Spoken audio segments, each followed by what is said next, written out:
Greetings, esteemed Black homeschooling parents. Baba Amin here, and I'm here to let you know that it's time to take charge of our children's education like never before. And I have exciting news for you. The Uhuru Academy online K-12 private school and homeschool partnership is here to change the game. And we're enrolling. Listen up. Our curriculum is proudly African-centered, empowering young minds with knowledge that celebrates our rich heritage, our roots, and our greatness. Yes, you heard that right. We have students from all corners of the world, and our vision is to create a generation of leaders who are visionary, confident, and empowered. Black homeschooling parents, let's unite and give our children the gift of an education that fuels their pride, elevates their potential, and ignites their passion for greatness. Visit us at uhuruacademy.com to secure your child's position at the Uhuru Academy, the premier partner in empowering our leaders of tomorrow. Peace.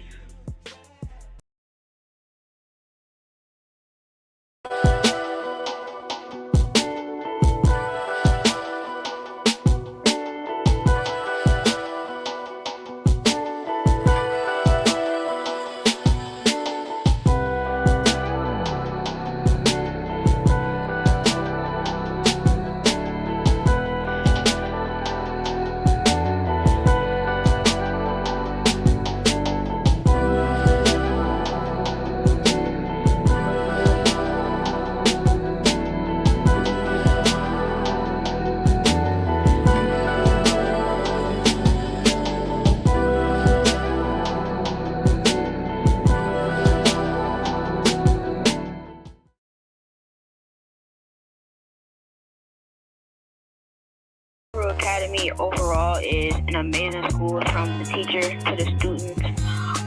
It's a place where kids can build their confidence and learn how to write, read, type, all of that good stuff. We learn our history here.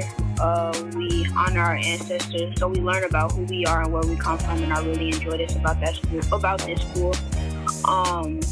And like everybody's pretty much saying, it's a safe space, and we can always be able to feel like we can open up to our classmates and our teachers. So that's what I love. I love the environment and that they promote not being afraid to ask for help. Something positive about the Uhuru Academy is this is a safe space, and you can be able to say whatever you want to say without being embarrassed. Just like how Amani said, I've been able to sometimes I can be shy talking around people, but y'all have taught me not to be shy and everything. This is a very good school. The part that I love about this is when we do ancestor reverence and African history.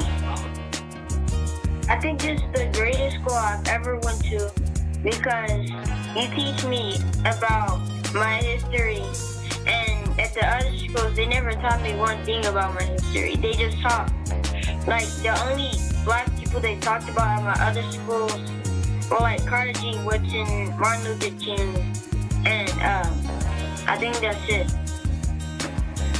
So you guys helped me learn my true history.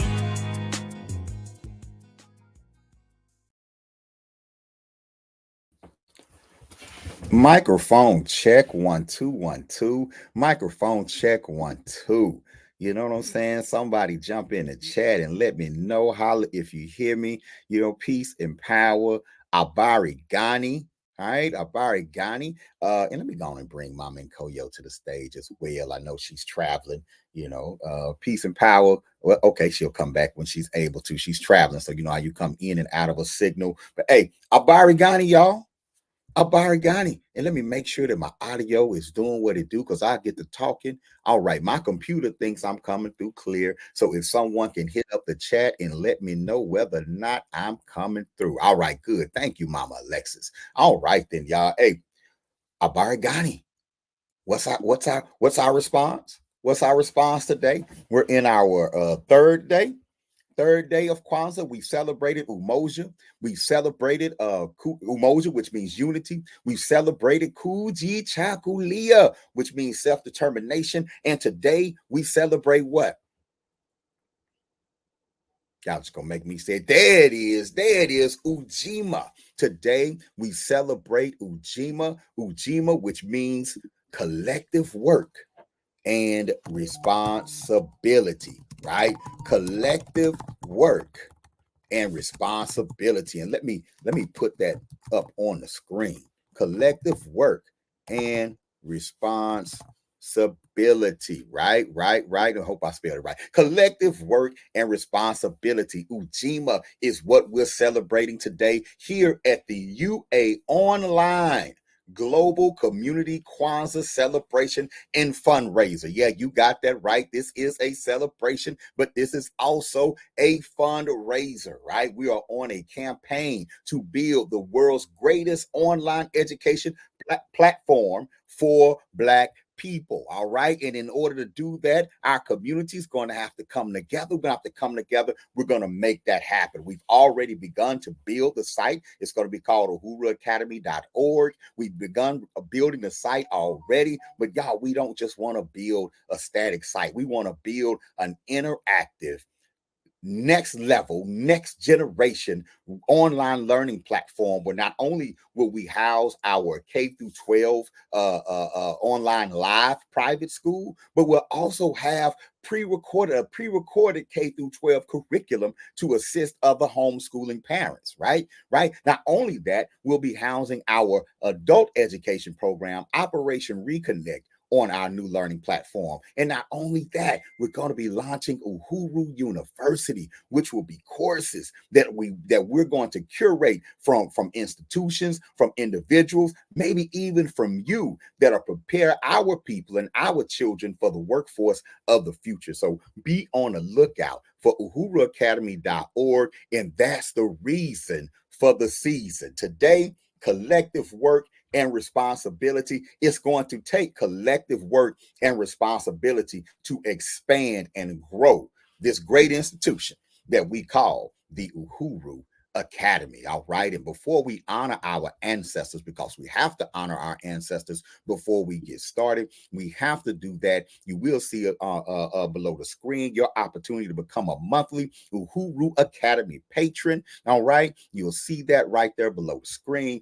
So go to patreon.com/Uhuru Academy today and sign up for a monthly to be a monthly patron, a monthly partner of the Uhuru Academy. Also, you may notice in the upper right-hand corner of the screen a QR code. Scan that with your phone. You can make a one-time donation to the Uhuru Academy as well. All right. But hey, y'all know what we got to do first. We have to honor our ancestors who we invite to be with us and to guide us from their plane of awareness so we can be about the things that we're about and say the things that we are about to say. As African people, we recognize that we're only here because our ancestors were here. So who are we to begin any endeavor without honoring them first? I say, now we're going to keep it interactive like we've been doing all week, y'all. We have a Nearpod. We have a link, right? We're going to call out our ancestors. We want you to put your ancestors' names in the chat, right? But definitely want y'all to do that. Everybody watching the broadcast, if you have an ancestor, a personal ancestor that's passed on, or one of our common ancestors that have passed on that you would like us to honor this afternoon, it'll be my honor to do that during this ancestor reverence ceremony. All right. Now I have my plant here. I'm going to be pouring water into the plant to honor, just like the water as we pour it into the plant will nourish the plant. Our ancestors have poured energy. They've poured wisdom and knowledge into us, right? That nourishes us. All right. So now here's the thing. We have an interactive link as well. And let me put that interactive link on the screen. And I appreciate y'all's patience as we get this together, right? Let's put this interactive link on the screen. When you go to this link, you'll be able to put the name and even a picture of your ancestor, right there on our ancestral wall, and so let me create that. Let me give y'all that link right quick. All right, I'm gonna create a banner for it, and then I'm gonna put it in the chat. Y'all know how we do, right? It's a Nearpod. You're gonna go to nearpod.com. All right, and let me put that in the chat as well. Boom. All right, there it is. I'm even going to put it in a private chat because we have students and we have teachers right in the studio with us today, right? And so as we go through our ceremony, feel free to go to that link and put a picture tribute, a gift tribute, a verbal tribute on that wall to honor your ancestors. All right, so we're going to get started, and I'd like to start us off today. I would like to pour a libation for Booker T. Washington. Ashe. Ashe, Ashe, Ashe. And you can respond Ashe in the comments, respond out loud where you are. All right, all right, all right. On behalf of my sister Tracy Oakman, we'd like to pour a libation for Terry Folk. Ashe. Ashe, Ashe, Ashe. Ashe, Ashe. All right, all right. Who else we got? All right, Henry Thomas Searles. Ashe. Ashe, we pour libation, we honor Henry Thomas Searles. I'd like to honor my mother, Alice Baker. Ashe. Ashe, Ashe, Ashe. All right, good deal, good deal. Let's see. All right, I see Baba Stokes. Ashe. Ashe, we honor Baba Stokes today. Ashe, Ashe, Ashe. Each and every morning at the Uhuru Academy, we honor our ancestors before class, right? Eartha Kitt. Ashe. Ashe, Ashe, Ashe. Absolutely, absolutely. All right. Oh, Baba Bandele. Ashe. Ashe, Ashe. Ashe, Ashe, Ashe. We got another Booker T. Washington. Ashe.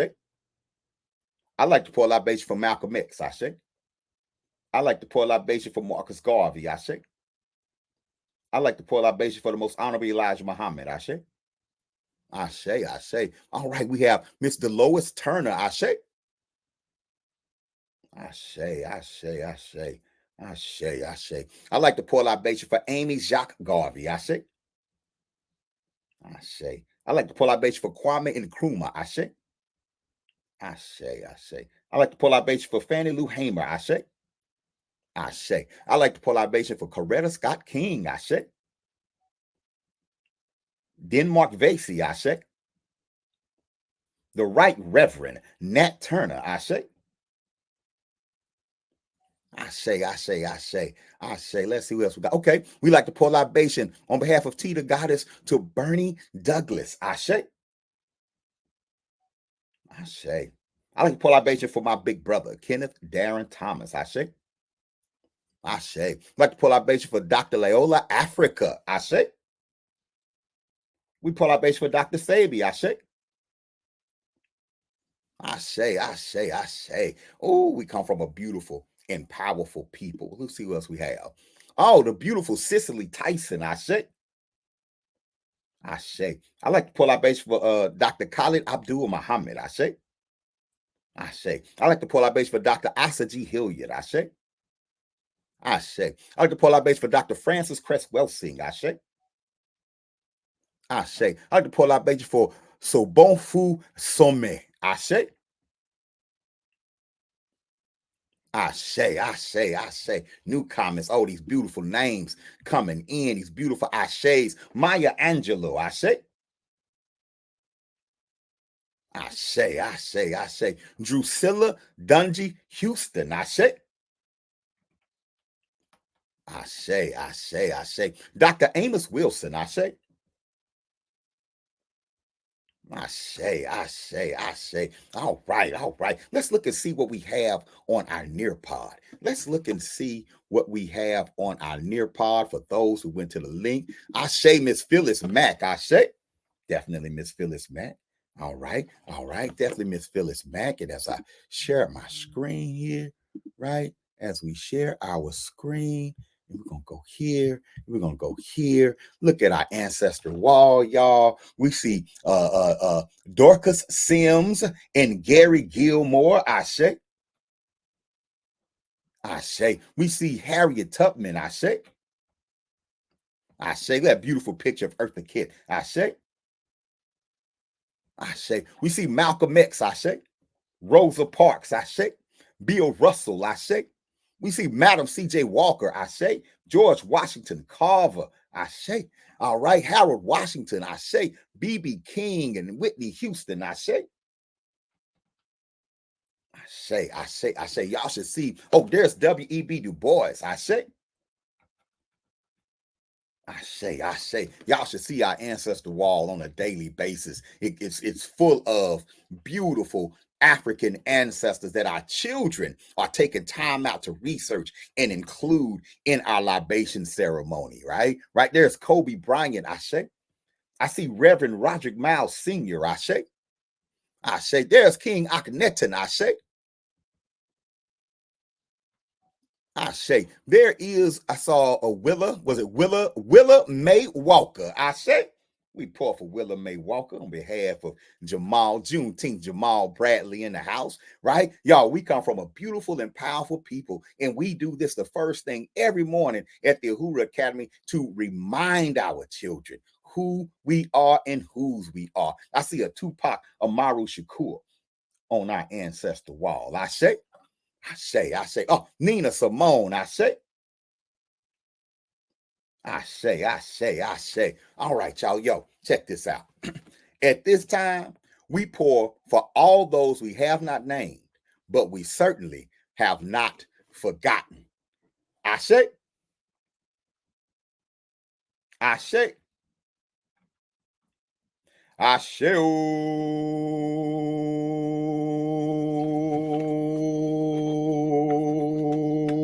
Yeah, I ain't scared to Asheo up in here by myself because I know all of y'all are with me. I know y'all with me, and y'all Ashe doing the Asheo as well. And I see her added to the ancestors wall. There goes Gerald Levert. I see a Fanny Shakur over here. Ashe,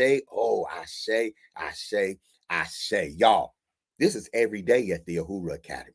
Right? So no, we're not standing up and pledging allegiance to a flag that's not pledging a true allegiance to us, right? We pledge allegiance to our ancestors each and every morning, our personal ancestors, our collective ancestors, our collective and personal legacies. That's what we pledge allegiance to each and every morning at the Uhuru Academy, all right? So when you support the Uhuru Academy, you're supporting one of the few institutions on the planet where Black children get to honor their roots first thing in the morning in a spiritual fashion, right? So that's when you become a patron. That's what you're supporting. When you make your donations, that's what you're supporting. When you volunteer to come teach a course, that's what you are supporting. When you share this video, that's what you're sharing. That's what you're supporting. Not something that's going to happen, but something that is happening. Something that is happening right now, right? So give thanks, y'all. Give thanks and Habari Gani to everybody on the broadcast, everybody in the chat. Yo, I'm considering y'all the team. Y'all the team today. Y'all the team today that's going to help us get this word out. Y'all the team today that's going to help us celebrate collective work and responsibility by practicing collective work and responsibility and letting everyone that you can let know within the power of your voice, your network, your connections to visit uhuruacademy.com to let everybody know that an education solution is happening right now for Black children, and that is the Uhuru Academy. We are here to practice UJIMA today, collective work and responsibility, right? And by definition, you say when we say UJIMA, we mean to build and maintain our community together and make our community problems our problems and to solve them together. I'm gonna say it again, especially that last line. And to make our community problems our problems and to solve them what? Together. That also means making our community solutions our solutions, right? And to implement them what? Together. This is not a me thing. I know you're looking at the video and you see Baba Amin, but the Uhuru Academy is not just a Baba Amin thing. I am the visionary of the Uhuru Academy, co-founder along with my beautiful wife, Nkoyo Ojuok of the Uhuru Academy. But there is no Uhuru Academy without UJIMA. We have never, ever done it alone. Ever. We are the carriers of the vision. We are the carriers of the mission. Yes, we are carrying this institution forward. We are the primary carriers. The Uhuru Academy rests sternly on our shoulders. It's what we wake up with in the morning. It's what we go to bed with at night since 2010. But there is no Uhuru Academy without the beautiful Black people that have helped us and worked with us and sacrificed with us along the way. And I'm excited about today because we get to share some examples of UJIMA, some examples in our history of collective work and responsibility being put in action by the Black community for the betterment of our children. It's a trip because I'm only going to be on for 2 hours today, so I can't show you. That's not nearly enough time for me to show you, right? The amount of partnerships, great partnerships that we forged over the years. That's not enough time for me to show you how many times we've come together as a community for all things big and small on behalf of the Uhuru Academy. The amount of communities that we've been in, right? But today, I'm going to focus in on a particular story, a particular act of UJIMA that stands out in my heart, right? And that's the acquiring of our first schoolhouse. That's something that we're going to be talking about today on the podcast. I'm also going to show different clips from the early days of the Uhuru Academy of some people that you may have studied and some people that you may know. Right, that have stopped by the Uhuru Academy and shown love, stopped by the Uhuru Academy and offered some knowledge, offered some wisdom, right? We definitely want to do that, right? And peace to everyone in the chat, peace to my students. And if I have an Uhuru Academy scholar that would like to say something, we're definitely going to give them an opportunity as well. Matter of fact, we're going to make this a community thing. We're going to make this a community because I appreciate everyone for taking time out in the middle of your day, right, to be here. I'm putting the StreamYard link in the chat, right? I'm putting the StreamYard link in the chat. So anyone who wants to come backstage, you have an inspirational thing to say or wanted to, if it's someone who's dealt with the Uhuru Academy before, feel free to come in. If it's someone who just wants to say something positive about UJIMA and the importance of us working collectively as a community, don't hesitate to come on in. You know what I'm saying? And even if you just want to give me love for sitting here and producing and talking and doing all this at the same time, I welcome all compliments as well. All right, and receive them. No, but this is a collective action, right? Even me sitting here doing this is a collective action. I'm working on behalf of Uhuru Academy parents. I'm working on behalf of the Uhuru Academy team. I'm working on behalf of Uhuru Academy scholars, right? Right. And so we are honored for all of you. I have their permission, right, to welcome all of you into our world for a couple of hours. All right. So let's just jump into it, right? Let's jump into it.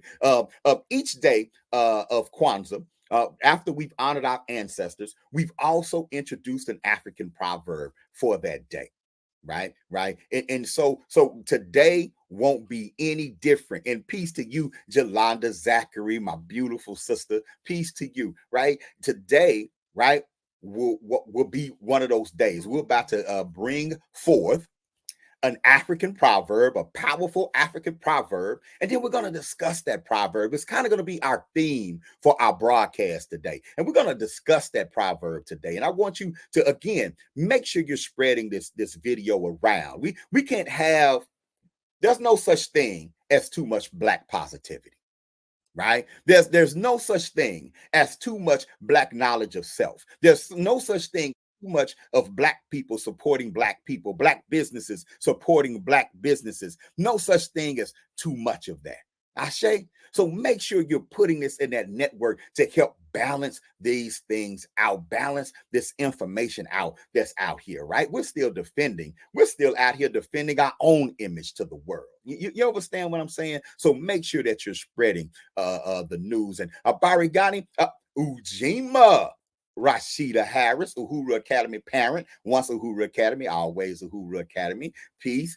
You know what I'm saying? And so, y'all, let's get into this, right? Let's get into today's proverb, right? And it speaks to the heart of what today's principle is, right? And that is, UJIMA, collective work and responsibility. This proverb is a single bracelet does not jingle. I'm going to say it again. Today's proverb is a single bracelet does not jingle. I'm going to let you kind of go into the world of Uhuru Academy students and let you hear from Puppet Baba. Puppet Baba is going to break this proverb down for us. Let's get into it. Peace and power, scholars.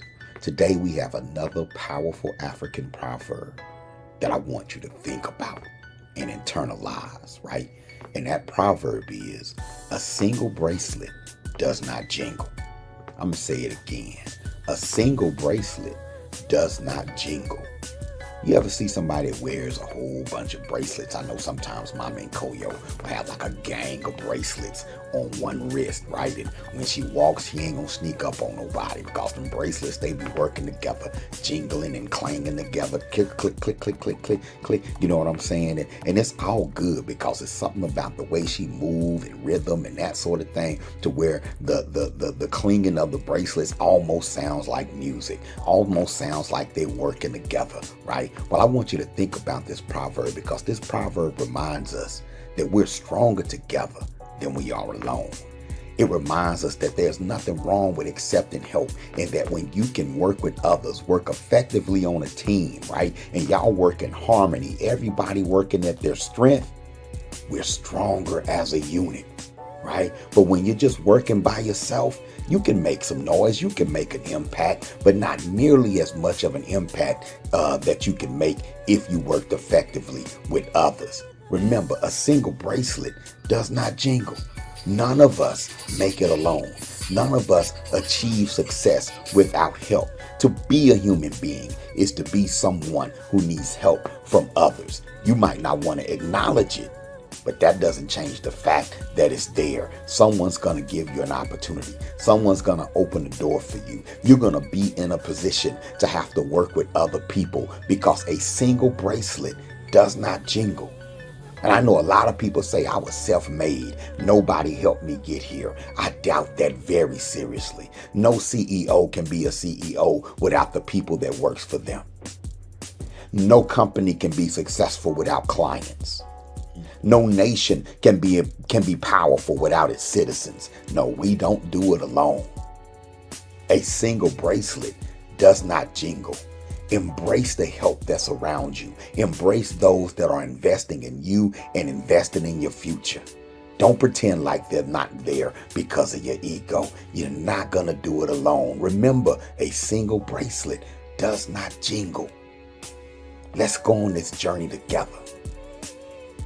Today, I want you to write down, what does this proverb mean to you? Then I want you to write a story with this proverb as the moral of the story. So many people can benefit from being reminded that we don't achieve anything powerful alone, that we must accept help and work with others. We must be reminded that a single bracelet does not jingle. Enjoy yourself. Peace. All right, Puppet Baba in the house, breaking down today's proverb, a single bracelet does not jingle.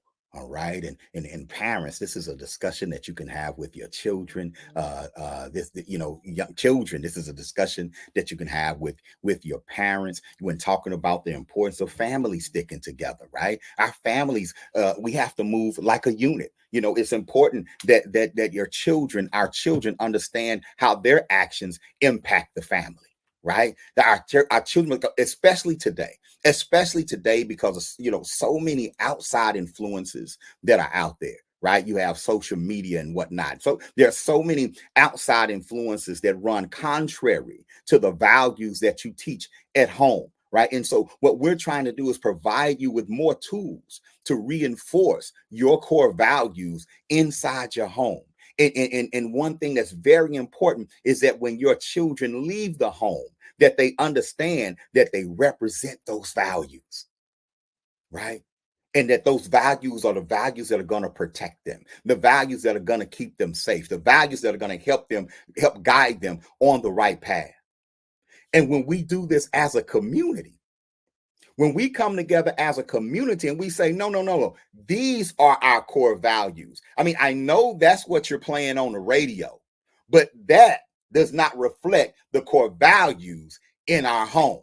And I know a lot of us, we may be bobbing to songs on the radio and on YouTube because the beat sounds good and the flow, but sometimes you may listen to the lyrics, and I'm talking maybe R&B, somebody hip hop, and the lyrics don't necessarily reflect your core values. And while you may be able to discern and say, hey, I'm just listening because it's jamming, but I know who I am, many of our children and a lot of our adults can't and don't. They're not just hearing the beat, right? They're listening to the lyrics. And they're learning value systems. They're picking up value systems in these lyrics, right? Right? The value systems that may run contrary to what you teach, but the people who are spitting out this other value system that says it's all about me. It's all about getting the money, no matter how you get the money. It doesn't matter how you get the money. Love is somebody buying you a bunch of stuff, or love is someone doing everything you say. All of these values that run contrary to our core values as a community, right? We have to do a better job coming together, protecting our true core values, right? And I love, look at a young scholar, Shemai, already in the chat, breaking down what the proverb means to him. You know, he says, the proverb means that if we work together instead of flying solo, we can make a huge impact. Y'all, that's a 14-year-old. He understands this. The proverb means that if we work together instead of flying solo, we can make a huge impact. See, it's not that you can't make an impact on your own, right? But if we work together, and if your problems become my problems, your solutions become my solutions, if when you look good, I look good, oh, we can make such a broader and more powerful impact. Right. We can make a more powerful impact. And that's something that we have to understand as a community, not just to practice UJIMA. It's not enough to say we need to come together. What do we need to come together and do? What do we need to come together and do? And so what I'm going to ask you today, I have another link, because this is an interactive Kwanzaa. So I have another link, right, that's going to take you to an open-ended question that's going to ask you, what does this proverb mean to you, right? I'm going to put that link in the chat. Okay, I'm going to put that, there we go. All right, I'm going to put that link in the chat. Let's see here. All right, I had a little glitch there. That happens with this internet. Okay, I'm going to put that link in the chat to the near pod. What does this proverb mean to you? The proverb, and let me go ahead and make a banner of the proverb so you'll have it. Right. Here's our proverb is a single bracelet does not jingle.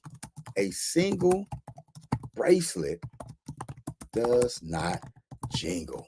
Right. That's our African proverb today. What does that mean to you, family? Right? What does that mean to you? A single bracelet does not jingle. Right? Some of you are visionary. Some of you are amazingly talented, amazingly skilled, but you can't do it alone. Some of us hold on to our ideas. I'm talking especially to our adults now. Some of us hold on to our ideas. We won't trust others with our vision, but you can't do it alone. Some of us are so uncomfortable working with others that we rather dream about our goal than actually go after it. We'd rather dream about unity than actually putting in the work to achieve unity. We'd rather dream about what we would want to do. We enjoy the dream because the dream is fun, because the dream, you're at the destination. Oh, I dreamt last night that I was rich. But you don't dream about the 5 businesses that you'll start that's going to fail before you get rich. Right? We rarely dream about the obstacles that are surely to come. And so one surefire way to skip obstacles is to just stick to the dream. Because if you just stick to the dream, you don't have to go through the obstacles. But if you want to manifest the dream, then the obstacles come with that manifestation. But those obstacles are only there to make you what? Make you stronger. A single bracelet does not jingle, and we all have to go through those obstacles. I put the Nearpod link in the chat. Those of you in the chat, definitely go and check that out and answer that open-ended question. What does the proverb, a single bracelet does not jingle, what does that mean to you? What does that mean to you? All right. We got a couple of guests in here, Isaiah and Saya. Do y'all want to jump on with me right quick and answer what this proverb means to you? Let me do that. All right. Peace, young brother.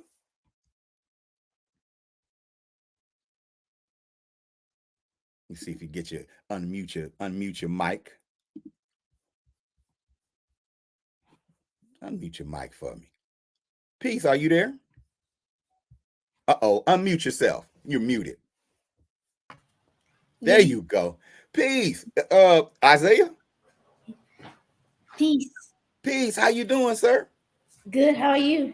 I am doing just fine. Welcome to the Uhuru Academy online Kwanzaa celebration. I just got a quick question for you. Number one, how old are you? 10. 10? Ooh, with all that mustache hair you got? Okay. Well, okay. I thought you was much older. That's all right. Welcome. It's good. It's great to see you. Happy Kwanzaa. First, I'm going to ask you, Habari Gani. Habari Gani.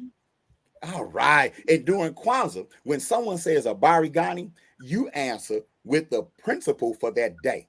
And the principle for today is UJIMA. What's the principle for today? UJIMA. UJIMA. Say UJIMA. There you go, UJIMA. So we're going to try again. I'm going to say Habari Gani. You say UJIMA. You ready? All right. Yes. Habari Gani. UJIMA. That's what I'm talking about. And UJIMA means collective work and responsibility. What does it mean? Collective work and responsibility. Genius. I mean, okay, I've got to give you a quiz. Habari Gani. Ujami.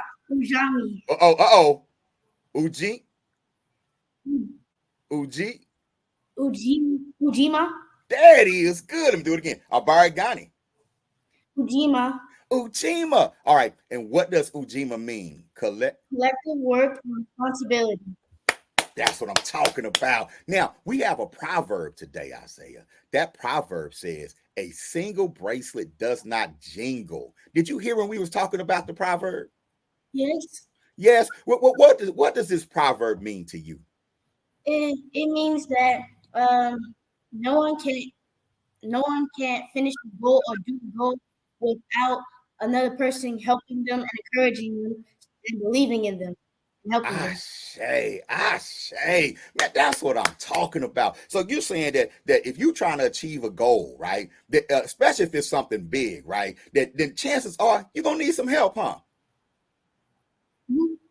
Yeah. And is there anything wrong with needing some help? Nothing, right? I agree 100%. Hey, you know what? I'm gonna put you backstage, but I'm gonna give you nothing wrong.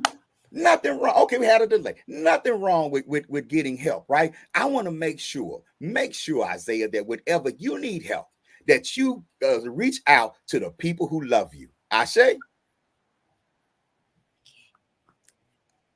Uh-oh. I think we have a delay. I'm going to wait for a second.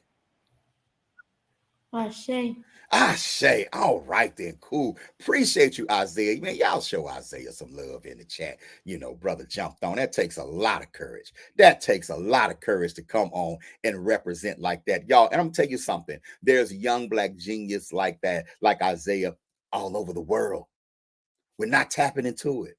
We're not having the conversations that we should be having with our children. I think we're afraid of boogeymen that do not even exist. You know, kind of like when our ancestors on the plantation and somebody was talking about escaping, everybody looking around like, oh, do they hear us?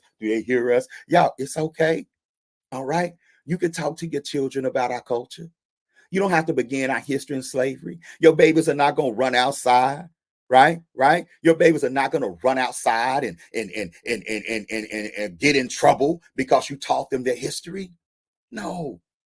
When you teach the history in an affirming way, when you teach the history around our core values like UJIMA, collective work and responsibility, watch the transformation in your child. And that's the transformation that we see every day at the Uhuru Academy. Shout out to my JIMA. You know, every teacher needs a teacher. Now, this is UJIMA Day, right? This is UJIMA Day. Y'all, my teaching commitment, because I don't have a career, my teaching commitment began when I was around 18 years old. And I was fortunate to be able to help organize and be a part of a rites of passage program in Butler Housing Community in Fort Worth. And my JIMA is in the chat right now. Brother who's about 11 years wiser than me took me under his wing and taught me how to teach, taught me how to organize, taught me how to love my people, right? And that's my brother, Rickie Clark. Right? That's my JIMA. I don't say mentor, my JIMA, Rickie Clark. And he's in the chat right now. Shout out to Rickie Clark, a great teacher, right? And taught me how to work with our community from the standpoint of UJIMA. We didn't just go into the community and talk about we didn't just go into the community and say, hey, you don't know nothing about black folks. We need to teach you your history. Hey, kids, y'all dumb. Y'all need to... No, that brother taught me how to go into the community and pull out the greatness that was already there. Right? Right? Pulled out the greatness. And that's the key to our success. That's the secret to the success of the Uhuru Academy, y'all, is that we went in with a collective work mindset. It's not about us.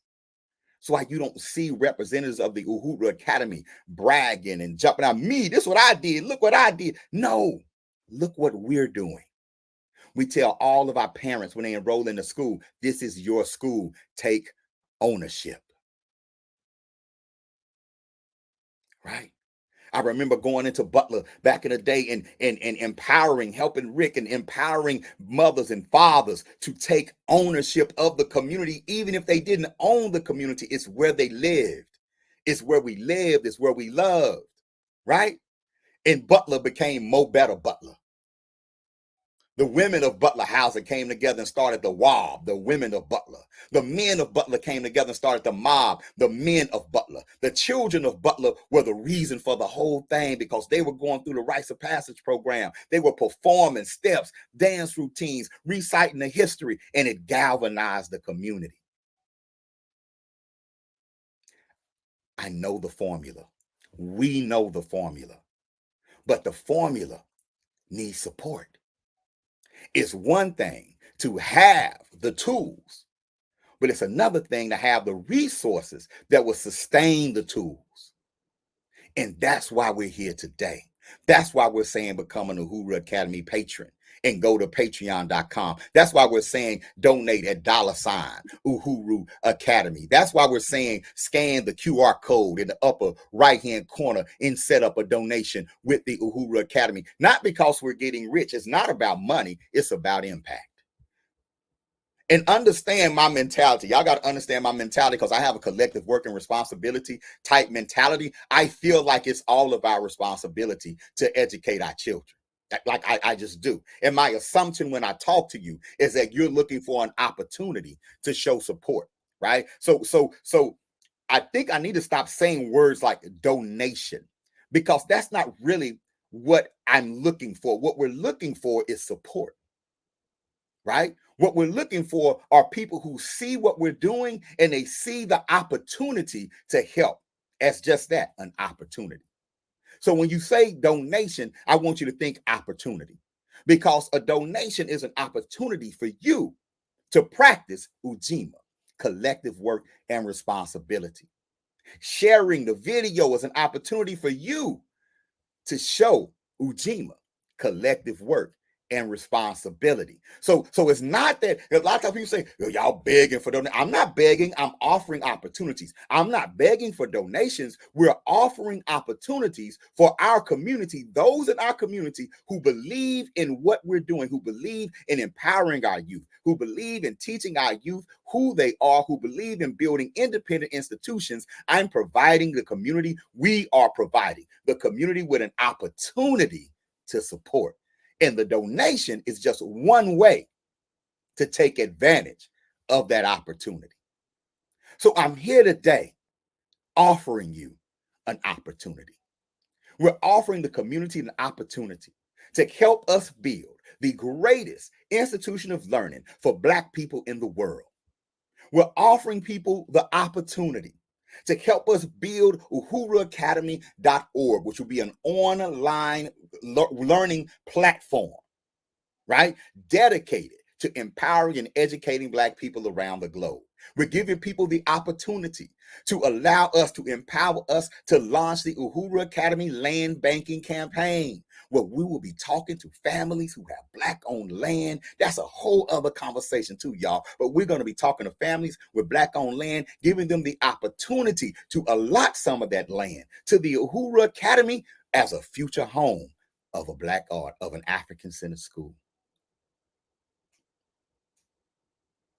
Yes, and we are a 501c3 nonprofit. We have the nonprofit status. So every opportunity you take advantage of to support us, the IRS gonna send it right back to you. You can't beat that with a bat. All I'm trying to do is take away all the excuses.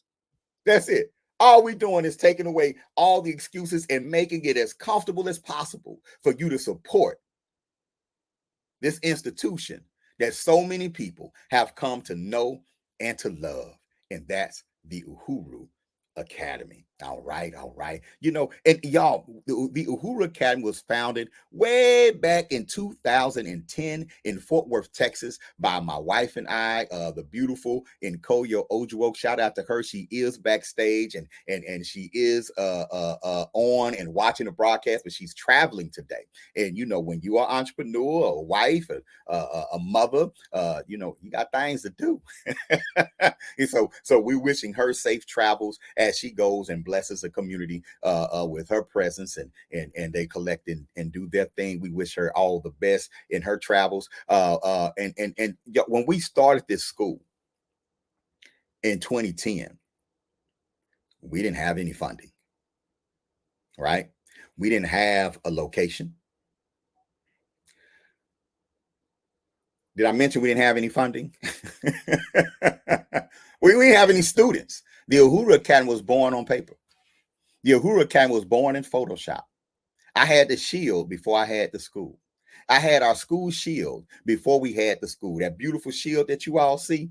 And let me see, do I have anything around me with the shield on? I'll pull the shield up in a minute. But that beautiful shield that you all see, we had the shield before we had the school, right? We understood the 4 pillars that we were going to be standing on before we founded the school. We knew what our philosophy was. We knew what our mission was. We knew what our vision was before we opened the school. We didn't have any funding. We knew that it had to happen. So what did we do? We embraced UJIMA. We approached my now Rickie Clark, who had his own school at the time, an alternative school in the Everman School District in Texas, right? And he had a program, and we both had developed our curriculums together. So we knew each other's curriculum backwards and forwards, right? And he was like, man, I could use a teacher. And I'm like, I could use a school. And we made it work. He had a classroom that he wasn't using in the back of his school, right? And what we did was I agreed to teach in his program if I could also launch my school in the back of his school. So think about that. I'm going back and forth. I have my classroom, myself, Mama, and Koyo, and he's letting me borrow his teachers. We have our classrooms in the back of the school. His classrooms are in the front of the school. We're working on both. They're both 2 separate entities working together to empower our children. How come that's not collective work? and responsibility. His problems were my problems. My problems were his problem. And the only problem we had was that it was illegal. We weren't supposed to do that at the time. I won't say illegal. It violated a contract that he had. So my Jagna took a risk. My Jagna took a risk and shared his space with us so we could launch our independent school and didn't ask for a dime. We co-labored. I took my expertise into his classrooms. He brought his expertise to my classroom because even though he had a school and I had a school, they were both our schools. His problems were my problems. My problems were his problems. His solution was my solution. Y'all see how that works? That's how the Uhuru Academy was born. Without collective work and responsibility, Julanda, y'all, we had no money. We had no location. But we had relationships. And we had a willingness to compromise, a willingness to work, and a love of seeing other people be successful. You have to want for others what you want for yourself. So I wasn't bitter that I was in the back room of a school that had a grant, had funding, paying teachers. No, I wanted to grow because his growth allowed me to sprout. Y'all understand that? And it wasn't about comparing schools. It was about complementing schools. I learned that out the gate, that we need each other if we're going to survive. That memory stayed in my mind when we went to Houston and we worked with Ashley Prince and the Prince family to set up the Prince Circle of Legends Academy. Of course, I will help you set up your school. Someone helped me set mine up. When we came to South Carolina and assisted in the founding of the UASC International Learning Center, of course. Of course, we're going to help you set up your program. When we work with homeschooling parents and provide them with coaching and resources, of course, we're going to help you. In the spirit of UJIMA. So when I put out the Cash App, when I put out the Patreon, there's no shame coming from me because my thought is, of course, you're going to support the Uhuru Academy. And if you're someone who says, no, that's not me, I ain't talking to you. I don't want to hear everybody. We want the right people in our village. The people who say, this is the village for me. This is a movement for me. So of course, I'm going to donate. Of course, I'm going to volunteer my time to teach a skill. Of course. Does that make sense, y'all? It's the only way I know how to do this. It's the only way we know how to move is collectively, right? I'm going to play a few highlights. I'm going to play a few highlights, just short lessons and things that have gone on, and I'm really going to focus kind of on the early years when we first started, right? Because right after we left we were in the back of Rickie Clark's alternative school for a minute. And then he was also a pastor and had a church in the community, right? The jig was up. I ain't gonna say which parent got us caught putting our underground school in his school. But when we got caught putting our underground school in his school, he offered up him and his congregation, because I can't just say he did it. He had a team. He had a community. His church community, yes, Christian church community, offered up their church to us. And I know a lot of people who are African-centered, and we got some flack back then where people saying, but how are you going to be an African-centered school in a Christian church? How are you going to be an African-centered school and you working with Christians, Black Christians? I'm like, no. We work with principles and values. The African-centered part are the principles and the values, not what we agree with and don't agree with regarding history, religion. No, we're talking values. That group believe in UJIMA. So they are African-centered because that's an African-centered value. And they allowed us into their church. And we went and we moved into that church. And then the community started showing up, y'all. The community started showing up. And when the community began to show up, they started bringing their resources with them. Right? That's right, Alexis. Alexis says those are just labels to separate The values bring us together. And we need to, and one of the things I've learned on this journey is unification through values first, right? When you do that, then your philosophical and spiritual differences don't seem so big. You end up saying, wait a minute, we believe the same thing, we just worship it in different ways. We reinforce it in our spirit in different ways. You do it as a Muslim. You pray 5 times a day. You do it as a Christian. You do it through Ifa. You're doing it via more science. You see what I'm saying? But at the end of the day, you're coming to this table saying, I believe in collective work and responsibility, and I'm able to work collectively with those who have common interests and beliefs that I have, core value beliefs. Now, y'all, the Uhuru Academy has been a very successful experiment in Black unity. I'm going to show you some examples, right? I'm going to just show you some examples, right? We've had some cool people to come over the years. I'm by no means showing you everybody, because if I did that, we'd be here all day, right? But a couple that stood out early on when we were in the church, Christian Community Church. In Christian Community Church, Sister B, beautiful young sister in the DFW area that, you know what I'm saying, she was studying with the Osar Asset Society, right? The Osar Asset Society is led by a man at one time called Ra Nefer Amen, right? But then I believe he was elevated to Shechem, right? A king of kings. And he had actually been crowned a king on the continent based on the work that he'd been getting done. Well, he honored us with his presence. We got to bring Shechem to the hood in Fort Worth through UJIMA. Check this out. I'm recognized as a king in Africa.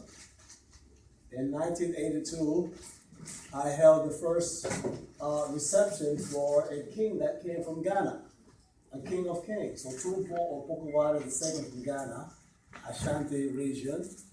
He came and I had a reception for him. A big reception, a lot of dancing and drumming, and all kind of dignitaries came out to receive him. And then he invited me to Ghana the next year and made me one of the kings in Ghana. Okay? And gave me land and things of that nature. So my job is to promote the knowledge of African history in the world, to promote among you, to make sure that you grow up knowing that the history of Black people in America did not begin with slavery. That's right. Okay? Our history goes thousands of years before slavery. We were kings, we were queens, we were architects, doctors, historians, we were builders, we were great people. And we were never slaves. We were enslaved. And I know your teachers will work with you to learn the difference. You can be enslaved doesn't make you a slave. You with me? Okay? Yes, sir. Because what you are, you're a great. All right. All right. Let me come back over here and do that. Just a quick. All right. All right. Y'all, that was Ra'um Nefer Amen himself. That was the Shechem himself at the Uhuru Academy in our early days, teaching our children that our history, you know what I'm saying, does not begin in slavery, right? And the beauty of what you just saw, you saw a master of Kemetic science teaching Black children from various religious backgrounds. There were Muslim children in there, Rasta children in there, Hebrew children in there, Christian children in there, teaching them their story in a Black church. That's UJIMA. That's good. Now, this is the man who wrote the books, the volumes, Medu Netter, volumes 1 through 7. And he took time out to come speak to our children, right? Beautiful. Something else that happened in those early days too. Y'all might recognize this fella. Y'all might recognize this guy. Hold up. Thinking, right? Now let's talk about some of our heroes and our sheroes. Anybody know who Marcus Garvey was? I'm going to go to my brother in the back. Everyone else put your hands down. You can put yours down too. Who was Marcus Garvey? He said he did a quote on history. And what was the quote? We have a beautiful history. We shall create another in the future when we start strong. Wow, well said, well said, well said. I'm impressed. Yeah, that's him. That's the what he call himself, the Prince of Pan-Africanism. That's Dr. Umar Johnson himself, a young Umar Johnson coming through, visiting the Uhuru Academy, teaching African history to our students. He talked to our parents. It was a great experience, and for him to do that, and our community came together collectively to bring him in. And those are the early days. Hidden Colors 1, I think, hadn't even come out yet, right? And so but the experience at the Uhuru Academy has been special from the beginning. There has been something special about the Uhuru Academy from day one. And the core of what makes us special is our belief in collective work. I believe in UJIMA. I believe in collective work and responsibility. Y'all saw in the clip with Umar how he asked, "What do y'all know about Marcus Garvey?" And one of our babies raised his hand and he said, "I know a quote," and he dropped that quote from Garvey on him. Yeah, even the doctor had to say, oh, "Okay, I'm impressed. Well said." Oh, we was ready. We was ready, right? But just to illustrate, without our community, though, without community support, moments like that don't happen. Without community support, our partnerships with Dr. Sinitria Grace, who had at that time the only full-fledged community theater in Fort Worth, right? But allowed us to come through and not only be a part of productions, but to have our award ceremonies, taking our students on tours and acting classes and the collective work and what? Responsibility. There are so many community partnerships that I could touch on, right? But there's one in particular. There's one in particular that I wanted to touch on today, right? That when I was going through our archives, I was like, man, this was beautiful. This was a beautiful experience, right? So I remember I told y'all we founded our school in the back of the STEP program, which is my now Rickie Clark's school, right? We moved from there to the Christian Community Church, where we had school there for a year, and it was cool. We enjoyed being at the church, right? But it was a church, so we had to set the school up every morning. We had to make it look like a school every morning, and then turn it back into a church every afternoon. right. But so we also adopted this concept that we call the community classroom. So we got our children out of the school as much as possible. We didn't have a school bus, but we had parents who had cars, SUVs. We would load up and we would go to the public library. We would go to the gym. We would go visit different Black-owned businesses and spaces in Fort Worth, and we would use the community to educate our children. We would go to Brother Bo, rest in power, and his ranch, right? And the children would learn how to how to plant vegetables and take care of animals, do some animal husbandry courses and things like that. The community as the classroom, UJIMA, collective work and responsibility. A lot of you are out there like, man, I want to start a school, but I don't have no money. Okay, number one, stop looking for that $75,000, $85,000 salary that the school district is giving you, to be a principal or whatever. That's not coming on day one. All right. You have to start looking at this as a collective work, and you have to share your vision. And you have to look at the resources that are available to you in your community and see what can I build and to what capacity with what I have. Does that make sense? Right? Y'all, word began to spread about the Uhuru Academy. And I have to talk about our partnership with Lone Star RBG. If you don't know about the RBG movement, of which I am a spokesman, the RBG movement it's a cultural movement, but I want to say it's a community-based movement, a community movement. You know what I'm saying? That's grounded, right, in merging who we are with who we've been. Right? That's grounded in first affirming that ain't nothing wrong with you, brother, sister, where you are. That what's right with you can't fix. And then we just point out what's right with you. The RBG movement, red, black, and green, righteous black guerrilla, revolutionary, but gangsters built on music. It's built on community action, right? And Lone Star RBG from day one was integral in the development and the promotion of the Uhuru Academy. Right? I want to shout out to Rich Ross, Supreme Raw Africa, Ali Africa, right? I want to shout out to Baba Bomani. I want to shout out to all the Lone Star RBGs who would come through the school each and every day. Big E, who would come to the school each and every day, provide security, teaching classes, helping us build classrooms, tapping us into the neighborhood. See, the thing about the Uhuru Academy, when we were founded, the conscious community did not rush and beat down our doors. The people who are already on this, already pro-black, and all right, they didn't beat down our doors to enroll their children. They're more like three cheeks salute, brother. Hotel, it's a beautiful thing you're doing.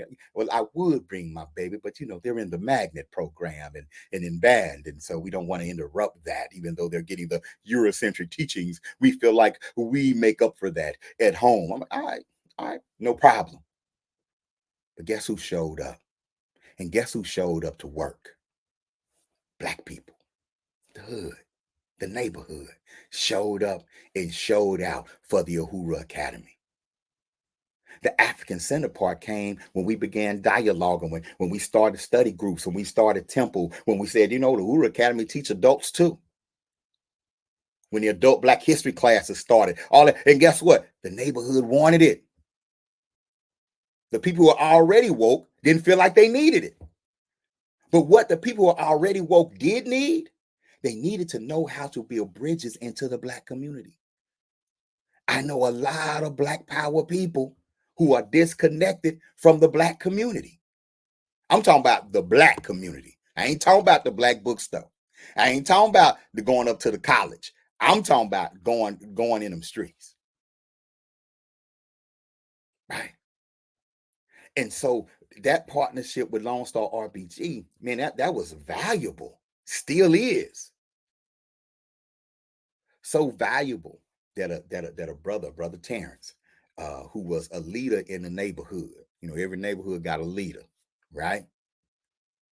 When we were looking to find our own space, this brother offered up a house that he owned in the hood, and I'm talking about in the good hood, to be our first schoolhouse, our first independent schoolhouse, right? Right? Now, it wasn't a big old building. It wasn't a high rise. It didn't look like a school. It was a house that we converted into a schoolhouse. When I told y'all, this has never just been me and Mama and Koyo, ever. When we got that opportunity, when because of Lone Star RBG and because of our presence in the community and the respect that we were able to garner in the community because of our work, here comes the community saying, here's a house. Can y'all do something with that? And that's what I want to present to y'all today. That's the story I want to talk about today. Right? And I hope everybody's okay. I know I'm dominating the conversation today, right? But I really, really wanted to share this presentation with you all today. All right. So just bear with me for a second. Bear with me for a second. And let me see. House. Let me see if I can find it here. All right. While we doing that, y'all go ahead and make some donations. Go to $Uhuru Academy. All right. You can also go to patreon.com/Uhuru Academy. Fit us in your budget. Fit the future in your budget. Well, that's a good catchphrase. Fit the future in your budget. Can you get a future $5 a month? Is the future good for $5 a month? Right? Is the future good for $10 a month? Is the future good for $50 a month? Is the future good for $100 a month? Look into your budget. What's a bad habit that you're spending hundreds of dollars on every month that you want to stop? Stop that bad habit and shift the funding of your bad habit to African-centered education. Yeah, there's no shame in my game. There is no shame in me coming and saying, hey, here is an opportunity to practice UJIMA, collective work and responsibility. Y'all, when we left the church, this was around 2013, going into the 2014 school year. When we left the church, right, the community stepped up, and here comes his brother Terrence, says, hey, man, I got a house, right? I got a house. And let me pull this up. Okay, let me do this then. Let me do it like this. I got to take a video off because I got a whole bunch of videos up here, right? And let me pull this video up. Okay. And this is an inside story that a lot of people don't know about, right? This is why, let me tell y'all, let me turn the music down, right? Y'all, this is our first schoolhouse.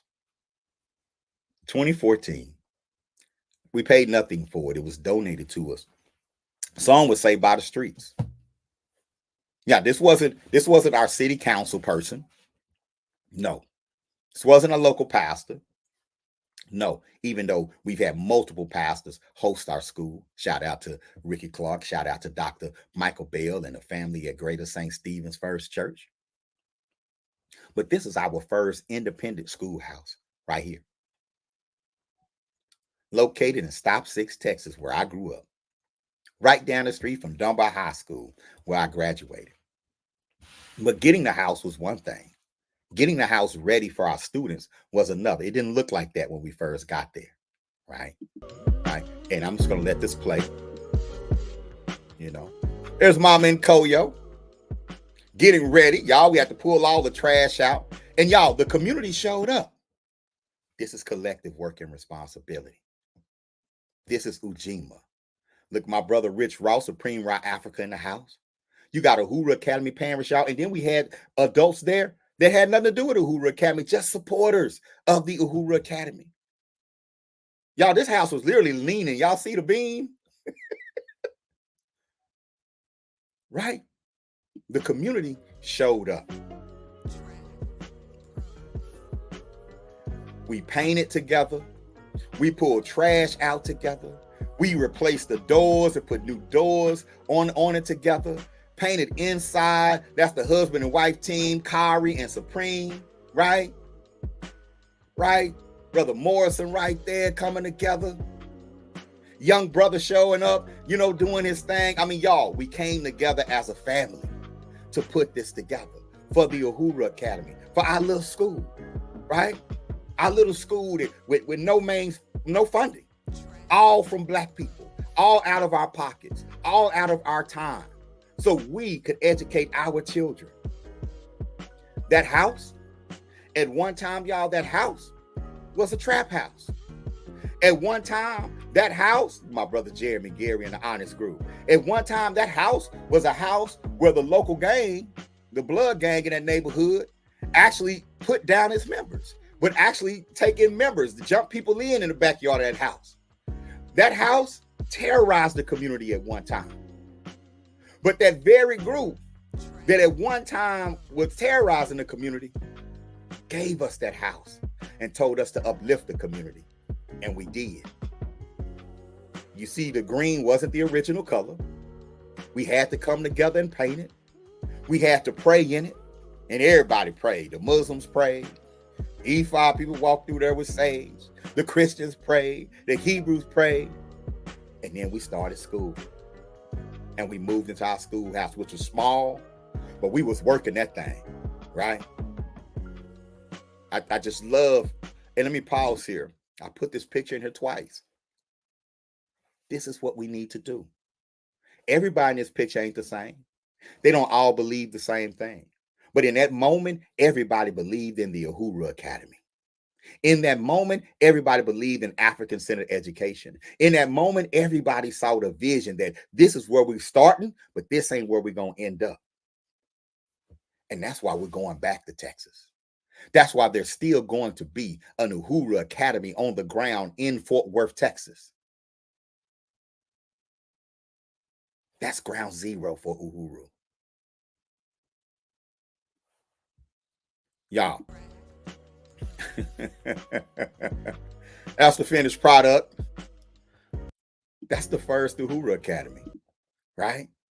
And the beauty about that whole experience, right? The beauty for me about that whole experience, and I don't know if Mama and Koyo has a good signal. I know she's traveling. Let me see. Let me see if I can add Mama to the stage. Let's see if she has a good signal. Mama, you there? I'm here. Habari Gani, everyone. UJIMA, right? Woo! Hey, our first schoolhouse. Man, that was such a beautiful work to be a part of, to see something transform and from one thing from the other side of the spectrum to another. It was beautiful to be able to take a house, a place that was deemed as hurtful to the community and make it profitable, productive, and inspiring and I say. education for that community. It was lovely. I love it. I say, it's a beautiful experience. The community showed up, Yes, they did. and made it happen, y'all. And y'all, the house was never big enough, right? Right. No, we So made it work. we made it work. And again, the community classroom right across the street from the schoolhouse was the neighborhood community center. And what we did was that we went and I'm just going to mute you because of the background noise, Mom. Oh, she did it good. And what we did was we went and we struck a partnership. And shout out to Miss Jackson and the Martin Luther King Center in Stop 6. We struck up a partnership with the Martin Luther King Center because they had a library, they had a computer lab, and they had a gym. So we're thinking, you know what? Monday through Friday from 8 to 3, no one's in there. So I went and I said, you know what? What's going on with the gym?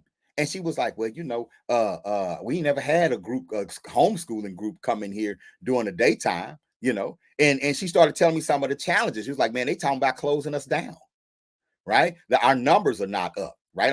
We need a new gym floor. They won't fund it because our numbers aren't up. Well, y'all, I had about 35 students at the time. I said, well, what if we do this? What if all of my students get memberships to the community center? And we come to the community center every day to use the gym and the library. How would that impact your numbers?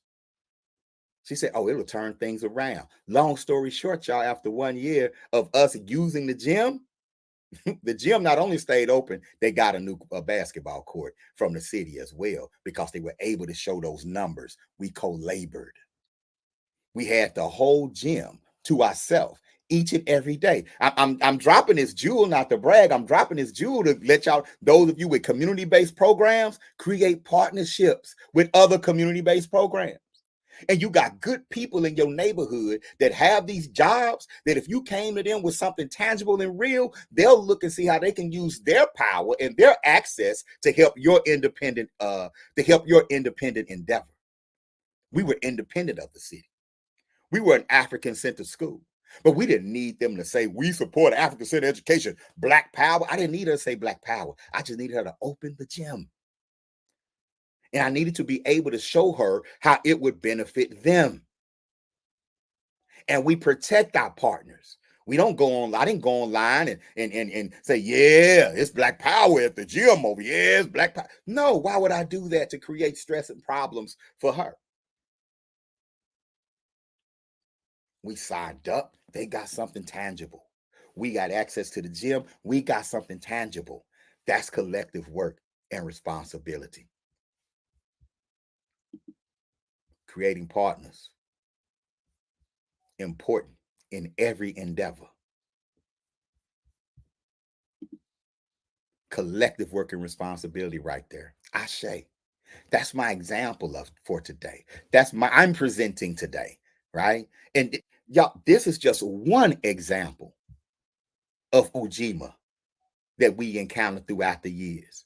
But this is one that really stands out in my heart. And if anyone who was there that day is watching this broadcast, thank you. All of you, everyone who showed up, from Jeremy Gary to Supreme Rock Africa, Angela Parker, Trinity Parker, Everyone who showed up.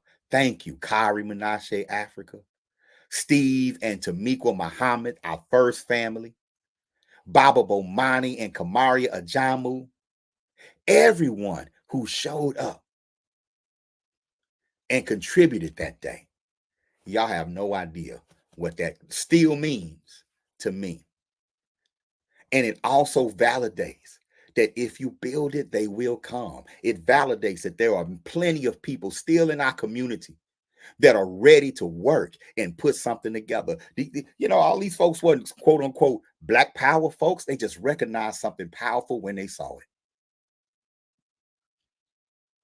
We talking about UJIMA, right? We talking about UJIMA. All right, I'm going to take a quick commercial break. And then when I come back, I'm going to bring on a couple of Uhuru Academy scholars. I want to feature an Uhuru Academy scholar. All right. And you know, that really turned around a testimony from a parent. And I'm going to feature an Uhuru Academy scholar named Dorlia Woodards. And we're going to talk. And then I want to bring on a couple of scholars that we have backstage and let them say something. Ashe? All right, let's do this. All right, let's do this.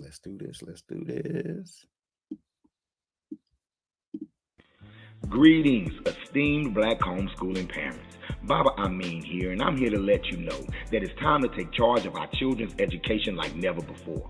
And I have exciting news for you. The Uhuru Academy online K-12 private school and homeschool partnership is here to change the game. And we're enrolling. Listen up. Our curriculum is proudly African-centered, empowering young minds with knowledge that celebrates our rich heritage, our roots, and our greatness. Yes, you heard that right. We have students from all corners of the world, and our vision is to create a generation of leaders who are visionary, confident, and empowered. Black homeschooling parents, let's unite and give our children the gift of an education that fuels their pride, elevates their potential, and ignites their passion for greatness. Visit us at uhuruacademy.com to secure your child's position at the Uhuru Academy, the premier partner in empowering our leaders of tomorrow. Peace.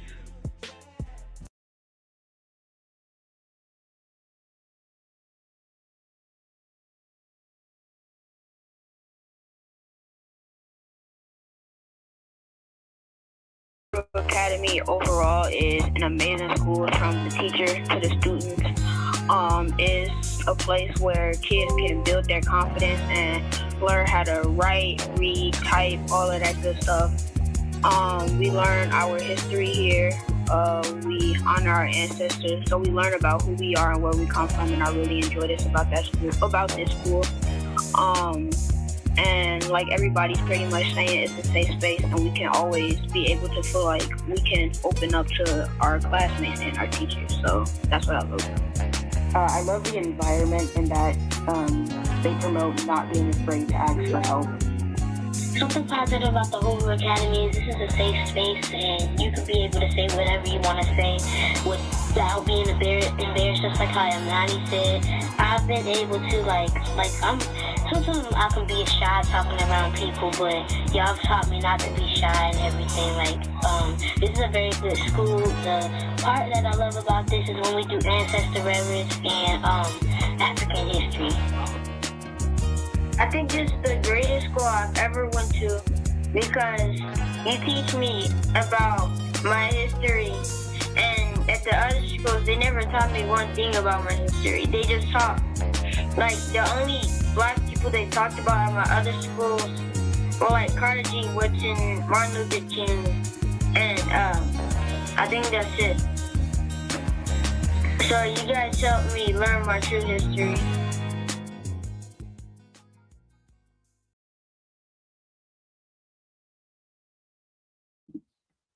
Notice how a lot of our students, when they talk about what they love about our school, they talk about what they love to learn, but a lot of them also talk about learning how to express themselves, finding their voice, learning how not to be shy, as they would say, right? Gaining confidence. Confidence is so huge when it comes to pursuing any goal. right? And so we do place a premium on making sure our students are not only obtaining marketable skills, but they're also building their self-confidence. That's the foundation. That's the foundation to what we do. You also hear them talking a lot about learning our true history. Y'all, I've been doing this for over 30 years. I've been working with youth for over 30 years. And I've never in 30 years met a youth that didn't want to learn Black history. I've never met a Black youth that didn't want to learn Black history, ever. I've never met one. And when we teach it, they're excited. They want it. It's like, oh man, finally something about me. And it's something that's denied them in the public school system.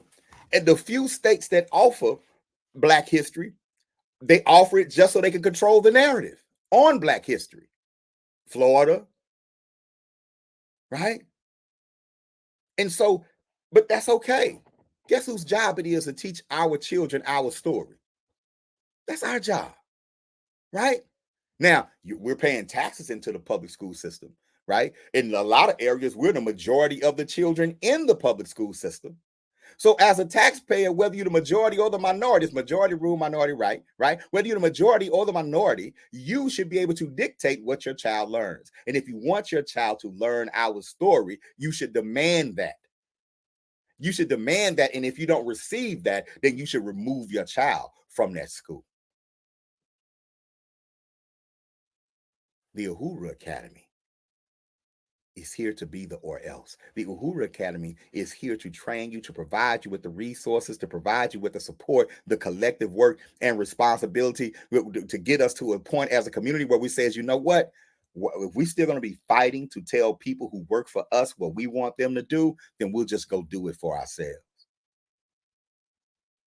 You ain't got to pull out everybody, just pull out enough. Every child represents anywhere between $12,000 and $20,000 per year in subsidy to your public school. They should listen to you. And not just learning our story, you know, and like, for example, the Uhuru Academy, we teach a Black history class, but we really integrate our story into every class. When we teach math, we teach the African origin of mathematics. We teach our walk with mathematics. We teach our walk with science. We still learn what other people have done and other people have contributed, but everything centers around our experience with it. Because Sir Isaac Newton gets no law of gravity without Kemetic science, without Kushite science, without the sciences that were taught and brought into Europe by African people. There is no Euclid and geometry without the geometry of ancient Kemet and Kush. So why are we skipping Kush? Why are we skipping Kemet? Why are we skipping Ethiopia? Why are we skipping the Nok culture of West Africa? Why are we skipping over these ancient cultures and starting with the Greeks? And that's not a slight against the Greeks. We're just saying, why are we skipping our story? Oh, y'all don't know it? Well, then we do. We have great scholars like Dr. Sheikh Anta Diop, great scholars like Dr. Yosef Ben Yakinen, great scholars like Dr. John Henry Clark, you know what I'm saying, and others who have done the work, Arturo Schomburg, who have done the work, provided the evidence, right? And taking control of the narrative on our history. We embrace that narrative. And some people might say, well, how do you know those narratives are 100% true? Y'all, no ancient historical narrative is 100% true because none of us were there. We're just putting stories together based on evidence. And what African-centered education refuses to do is to ignore the evidence of the birth of civilization in Africa and to teach a story of our history based on that evidence. So when you go to math at the Uhuru Academy, you're learning about Imhotep. When you go to science at the Uhuru Academy, right, you're learning about ancient African scientific systems, right? Everything is grounded in our experience in that particular field. And that ain't going to make you that's not going to make them less of an engineer. That's going to make your scholar a super engineer, a creative engineer, an engineer who feels like they own engineering. Like this mine. Of course, I could be a chemist. The Blombos Cave, 75,000 years old, South Africa, the world's oldest chemistry lab. Of course, I could be a chemist. Black folks been doing chemistry for 75,000 documented years. You don't think that'll boost your child's confidence in science? Yes, I can build cities. We had cities in West Africa like the city of Genet, the city of Gao, Timbuktu. Of course I can build cities. Of course I can build schools. We had a University of St. Corey, right? That is key in educating our children. All right. Oh Lord, y'all see I got on my I got on my my soapbox there for a second, right? We've had a lot of great guests. I'm gonna play a couple other highlights. I want to shout out, and this is a brother I really want to get come through on Kaumba Day. Brother by name of Warnie Hughes, right? Warnie Hughes. He's a an illustrator, an editor, an author. He specializes in manga comic books, right? A lot of our children love manga. The manga culture or the manga comic culture is a Japanese artistic culture, but we have Black people like Africans like Warnie who are taking ownership of it and saying, hey, you know what, we can contribute to this too. Let's create some characters. He has a comic called Bold Saga, which is a beautiful, beautiful manga comic based on African culture, African values, right? But in the style that our children love. Well, and shout out to the Fifth House Collective and Sister D, Lordy D, for partnering with the Uhuru Academy to form our writing club. And in our creative writing club, and don't sleep on creative writing. Some of y'all might say, how are they gonna get a job as a creative writer? No. Being creative is the difference between the boss and the employee. It's the difference between the founder and the janitor. Being creative, right? You could be a creative cybersecurity specialist. You could be a creative nurse, right? So tapping into your creativity centers is key to success. Well, anyway, so with our writing club with the Fifth House Collective, they brought in several professional Black comic book illustrators and writers, and we're partnering on a project called The Feather. And I'm gonna feature The Feather on Kaumba Day. Well, Warnie came in and he did a whole training on how to write a manga. This is collective work and responsibility. I've never met this brother personally, right? But the Uhuru Academy and Gale, I believe it's Gale. I got to get the name of his company, right? But I know Bold Saga is his comic. So if you look up Bold Saga, and I'm gonna put that out here, and hopefully I can get him on. If you look up that Bold Saga comic, go check him out, right? Definitely check him out. But this is him just teaching a short lesson to our students. Focus on manga. The blue area that you can see is going to be your bleed area. Bleed basically means the area outside of your design that's extra information. So when the printer is cutting your book, on the top, the side, the bottom, they have extra area so that when they cut, there's actually either color or the right space that you want. If you don't have bleed, right? Empowering, right? Real skill-based learning online, live. It wasn't pre-recorded, live, right? And we have young writers, and we have some book-ready material in our school right now. I'm telling y'all, this is your opportunity to be a part of something powerful, right? We also focus on vision development, and shout out to Baba Bomani. We also focus on vision development. Students understanding why are they in school in the first place, right? Why are they in school in the first place? What is my goal, right? And they have to present on that and tell us why they want to be what they want to be. This is young Rondé Kelly. I believe he was 6th grade at the time, talking about his desire to be an actor. Doing. I think my love for acting started when I was like way younger, like around my months, around a year old. Because I would just look at myself in the mirror and I would like pose and smile and just do a bunch of different things and make myself laugh. I just love seeing myself. And so, yeah, I don't know for sure if I will become a professional actor, but it's definitely like an occupation that I will consider. So here's a video, and the reason I put this as my background is because I wanted to say thank you to my audience for tuning in so far. All right, bring that out right now. Just to let you know that young brother Rhonda, he is still with that presentation from last year, and he's not here during Kwanzaa because he's getting ready for his first play, paid play. He's in a professional stage play right now, right now, because he expressed that as something that he wanted to do. He expressed that as something that was in his heart, like his passion for that, right? And who are we as a school to push that to the side? We nurtured that.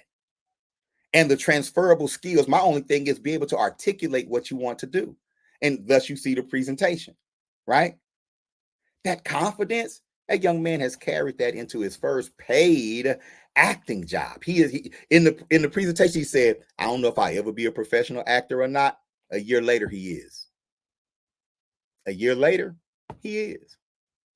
And he understands that, yeah, if he makes a living as an actor, great, but he has other aspirations as well. Right? And so, y'all, come on, man. I don't know what else to tell you. Support the Uhuru Academy. What are you waiting on? What are you waiting for? What's the hold? Tell me in the chat. What's the hold up?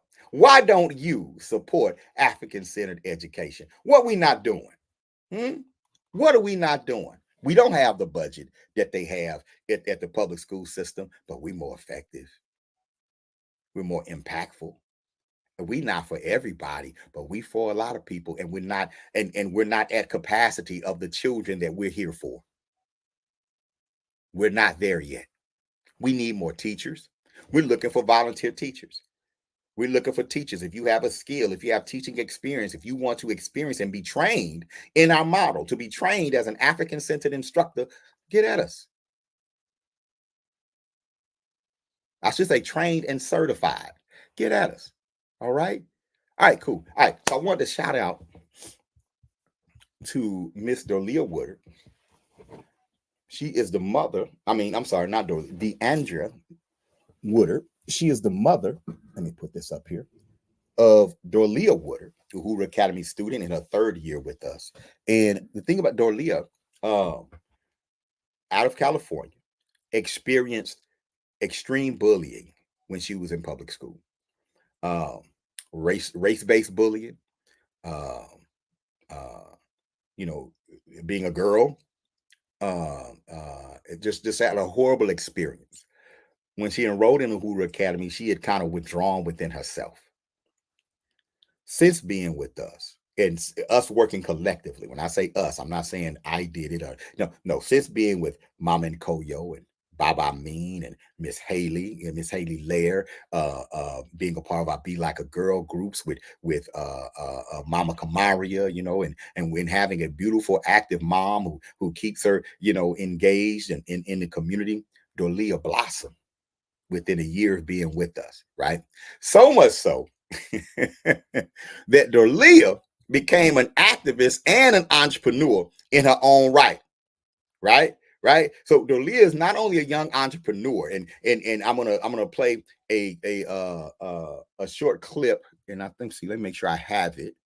I'm gonna play a short clip of Dorlia as she finished an entrepreneurship program in California, a summer entrepreneurship program. They're asking everyone to come up and say what they learned, right? To express what they've learned, okay? And let me make sure I have it. Hold up. Y'all bear with me. I'm doing good, actually, for me to be multitasking. Did I freeze? I've made myself freeze. I glitched myself out. Okay. Hold up. I can do that sometime. You start glitching when you get my age. You can start glitching a little bit. Okay. All right. Well, okay. Well, at any rate, I'll get back to that one. I'll definitely get back to that one. Okay. I'll get back to that one. Right. But Dorlia, let's do this. Hold up. Hold up, y'all. I'm glitching. I'm just doing too much. Give me a second here. All right, cool. All right, in the meantime, make sure you're liking and sharing the video. All right. Well, Dorlia went to a community forum on reparations last year. And I remember throughout the state of California last year, there were several forums on reparations because there are certain California cities that actually have reparations on the ballot for Black people. Dorlia decided she wanted to speak. This forum was filled, hundreds of people in this place, right? And she decided that she wanted to speak up for reparations. She decided this. And this was a huge step for Dorlia, who has been amazingly shy. A huge step. And you'll see her. I just want you to watch this baby as she finds herself in this through this experience. Right. This should be Darlia. Good morning. Let's go. Oh, my name is Darlia. Okay, Dorlia.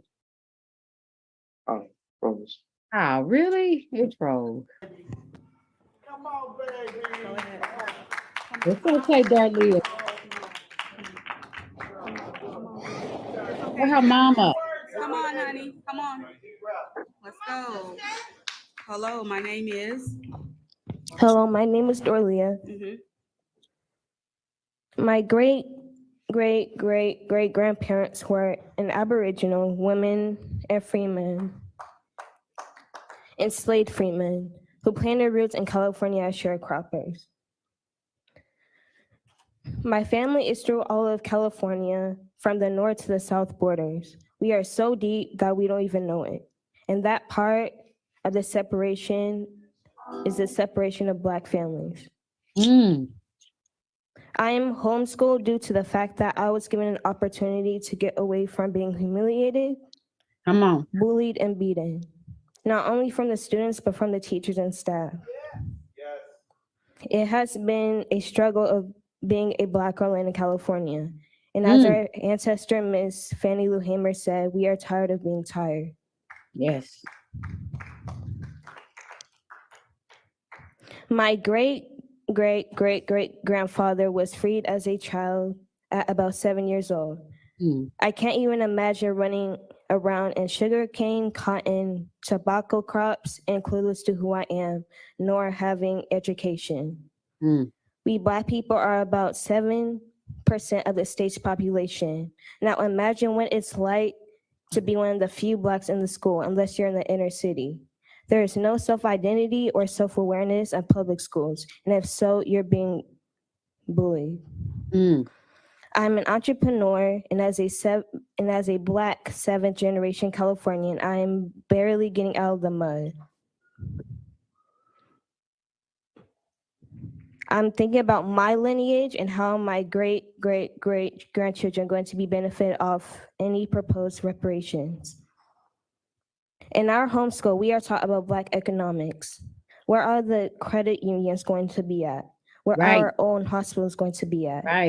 Where are our schools going to be at? How and will school benefit?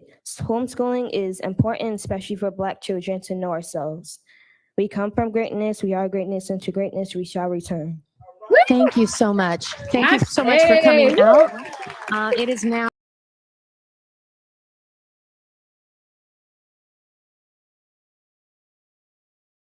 My bad. We watched that live in class as it happened. And y'all saw her rocking her Uhuru Academy hoodie. I'm just saying, but we watched it live as it happened. And words can describe how proud we were and are of Dorlia. You know, y'all know how much bravery that takes, especially for a child who's been bullied and ridiculed in public school to stand up, and not only stand up, she was standing up for us. She was standing up for her family. She was standing up for her lineage. You have to respect that. What if we had 10,000 Dorlias, 100,000 Dorlias, 1,000,000 Dorlias? Yo, we do. We do. We have to create safe spaces for them to become who the ancestors and the Creator want them to become. I hope I'm making sense to you. This is what we're building. I'm in South Carolina. Delia's in California. Norley and Nana, they're in Accra, Ghana. Tayden and Tanai, Ama, they're in Accra, they're in Ghana. Imani is in Atlanta. Rondé is in Chicago. Keone is in New York. Kanaya is in Texas.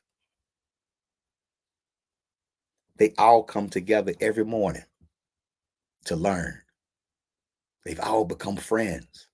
They're all becoming global citizens. What if we expanded that platform? It's our collective responsibility to do so. The Uhuru Academy is now enrolling. Our online program, we believe we're in an education crisis, so we enroll year round. For those of you who are ready to liberate your child, right, and take hold of your child's education, visit uhuruacademy.com. For those of you who say, I ain't got no children, but I love what you're doing, become a monthly patron. Look at your budget. How much of it are you willing to put towards the future? I want to donate right now. Scan the QR code in the upper right-hand corner. Or you can go to Cash App, $ Uhuru Academy. We're not talking about what we're going to do. We're talking about what we're doing. I want to take a moment to shout out to all African-centered education, all African-centered schools out there right now, especially the independent ones, because I know how difficult it is. We are working collectively. We might not do something together side by side, but Freedom Home Academy, Marcus Klein, we're practicing UJIMA because he's doing his thing, his crew, his team. They're African-centered educators and they're uplifting their community. The new Akibalan STEM Learning Center in Broward County, Florida, we're practicing UJIMA. Cheryl Irvin. Liberated Minds, Queen Tai East, the whole Liberated Minds movement. Y'all, we in lockstep. One thing about African-centered education, even if you don't see us standing together, we are walking together. Baba Mwali Mubaruti and Mama Ya Baruti, Akabin House, the standard in Atlanta. But this movement will only move if Black people move it. And that's what we're here for today. When you support the Uhuru Academy, not only are you supporting our ability to build our own schools and our own platform, you're supporting our ability to go out and help other schools in other platforms. You're helping us to, you're empowering us to empower Black homeschooling parents with resources, free courses.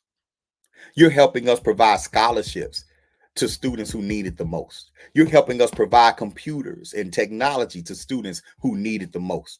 That's what you're doing, right?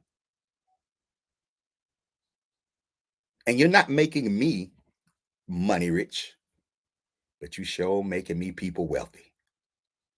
I'm not gonna lie. You're gonna make me people wealthy. You're gonna make me impact wealthy. You're gonna make me gratitude wealthy. I'm having an abundance of billion gratitudes. I'm not chasing $1 billion. I'm chasing 1 billion impacts. That's what I'm chasing. That's what we're chasing. So become a monthly patron. Hit the Cash App. Scan the QR code. All right. All right, let's see. Who's in the back? Who's in the back? I know Mama Lexus is a little under the weather, right? I don't know how Norley and Nana, how y'all's signal is, right? I'm gonna bring Mama back to the stage, see if she has a signal right now. Peace. Peace. All right. What you think, Mama and Koyo? How you feeling? I feel great. It has been beautiful today, celebrating collective work and responsibility with the community today. So yes, I've been enjoying myself thoroughly. It's been great. reminiscing down, memory lane, remembering There's so many. how, and from, the Christians say from faith to faith, from each journey, from each level, we level up. The ancestors and the creator have looked out for us, and it's through the UJIMA, the collective working responsibility with our community and with our team and with our family and things. So I say, yes. It's been a beautiful journey, and I think Kwanzaa really embodies so many of our experiences along the way. And absolutely. yeah. Kwanzaa 365. Kwanzaa 365. And speaking of that, y'all, we're going to replay this broadcast for the last 7 days of every month in 2024. So we're really practicing Kwanzaa 365.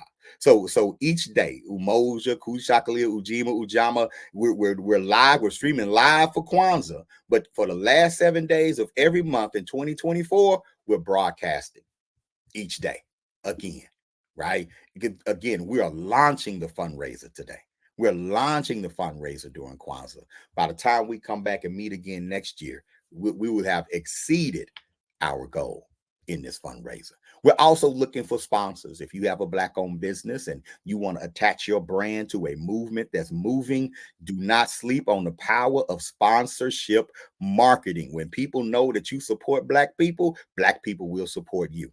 Okay, and so get with me. You can visit uhuruacademy.com if you're interested in becoming a sponsor, and reach out to us, contact us and reach out to us and let us know and let us grow together.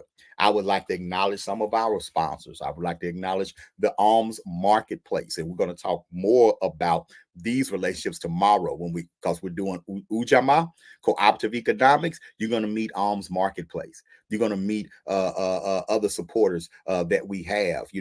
Like hopefully I'll get Sage Financial on here, but don't even worry about that, right? We have partners out there, y'all. All right, we have some very powerful community partners out there that we want to introduce to the community tomorrow and talk about the economic aspect of building schools and building education.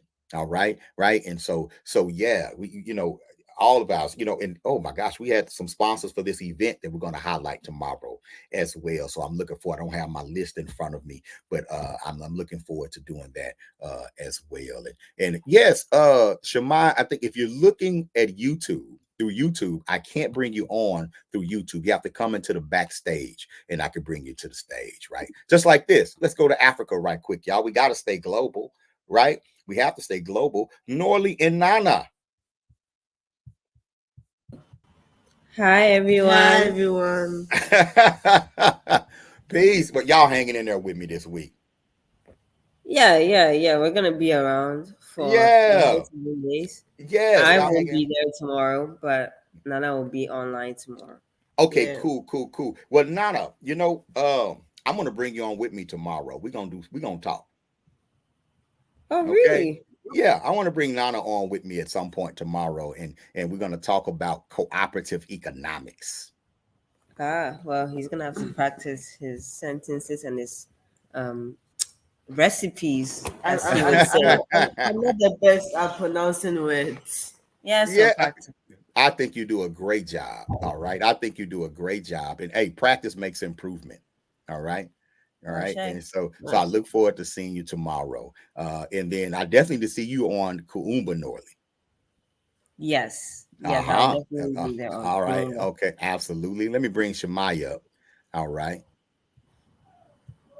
What's happening, Shemai? Unmute yourself. Let's see if you're this is another young creative genius, the cosmic maestro, Shemai in the house, Chicago in the house, right? And all right, he may have a delay. All right, but hey, I appreciate y'all coming on and hanging in this week. Okay. Of course.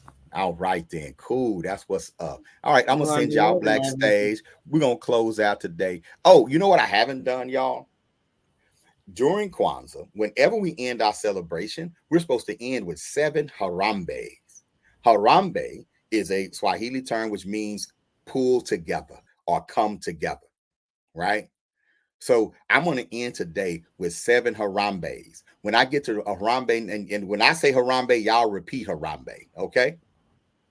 Ashe. And on the last Harambe, we're going to hold it. So here we go, y'all. Hey, y'all, it's time for us to come together. Harambe. Harambe. Harambe. Harambe. Harambe. Harambe. Harambe.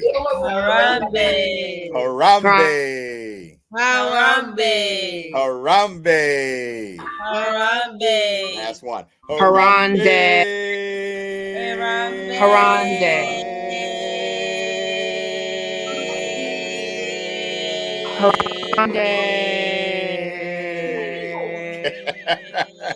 my God, my one got a big. Great job, y'all. Great job. Hey, peace, family. We love y'all. We don't mind telling y'all thanks for joining us today. We'll see y'all black here tomorrow as we celebrate UJIMA, Cooperative Economics. Go light your candles. Happy Kwanzaa. Ashe. Peace, y'all. Peace. Just you guys small. Me alone.